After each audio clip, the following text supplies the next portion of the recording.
Growing up, I was a tall, lanky fellow with huge feet. I had yet to grow into my sneaker size. I was a child that had low self-esteem, and I didn't think I was smart. I was in some remedial classes. I didn't even think I was handsome.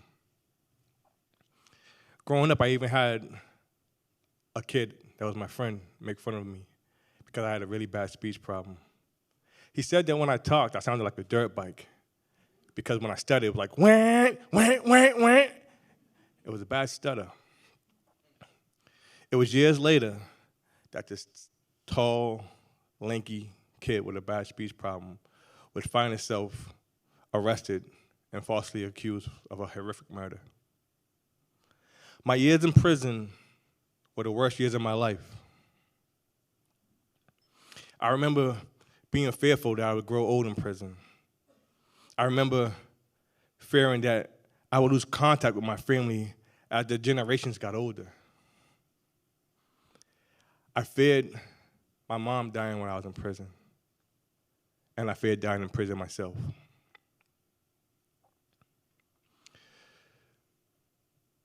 It was this time in prison that I remember seeing this image of a bird seemingly rising out of ashes. And this bird was a bird that I'd never seen before, and the ashes represented my life. It represented my life because I had to destroy myself. I had to break myself down as a human. And what I mean by that is I had to detach the things that allowed me to feel, that allowed me to connect. I had to detach those things. I would eventually part ways with my attorneys. And this was done in the face of extraordinary fear and extreme anxiety because there was a fight that was going on for my life.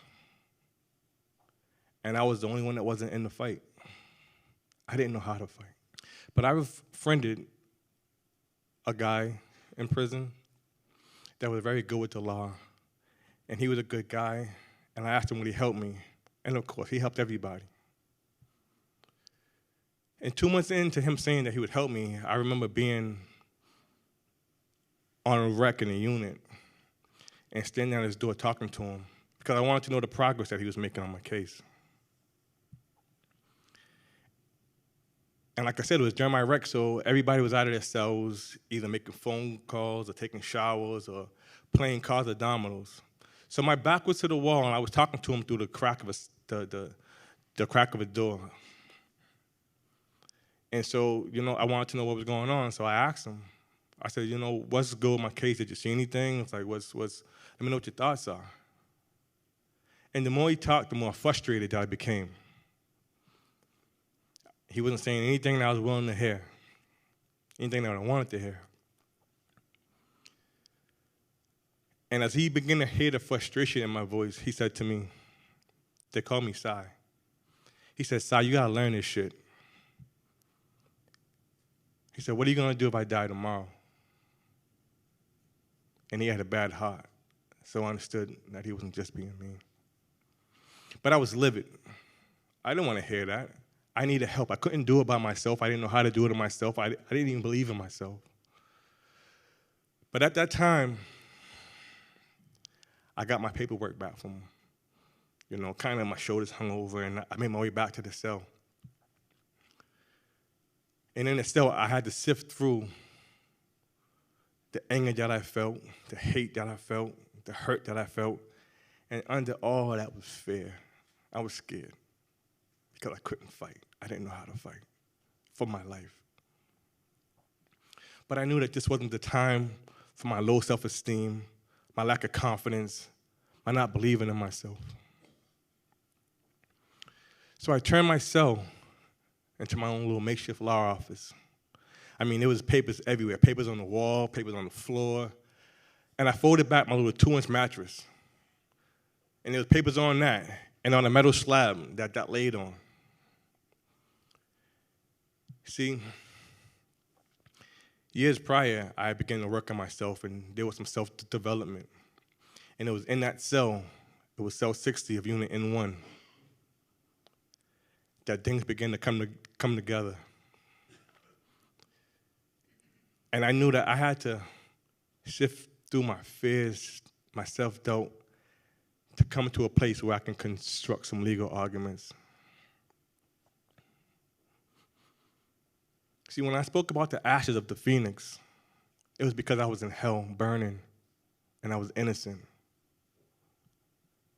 So as I constructed the arguments, I ended up sending them out to an attorney by the name of Rosemary Scarpicio, and she wrote back. And when I see my name on a legal mail list, I got really excited, but I got fearful as well. I was a ball of emotions, but because I had to detach all of that, I told myself, hold on, wait. I had to prepare myself in the event that she told me no, she couldn't take my case. And I also had to prepare myself for not becoming overjoyed if she said that she would. She told me that she was interested, but I had to wait for 3 months for her to clear my desk, to clear her desk. And the question for me was, could I be patient? But this represented hope for me. When I didn't have any hope, I just knew I didn't want to die in prison for a crime I didn't commit. But as I was reading that letter, I had the biggest smile on my face. I just didn't know that patience would mean that I would spend an additional 12 to 15 years sitting in prison as we fought. It was 22 years in total that I spent in prison. But I remember on that day that I walked out of that courthouse with my mom's hand clenched in my hand, I felt like that phoenix. But this time it was the bird that was rising from the ashes. And to you, I say, still we rise. Thank you.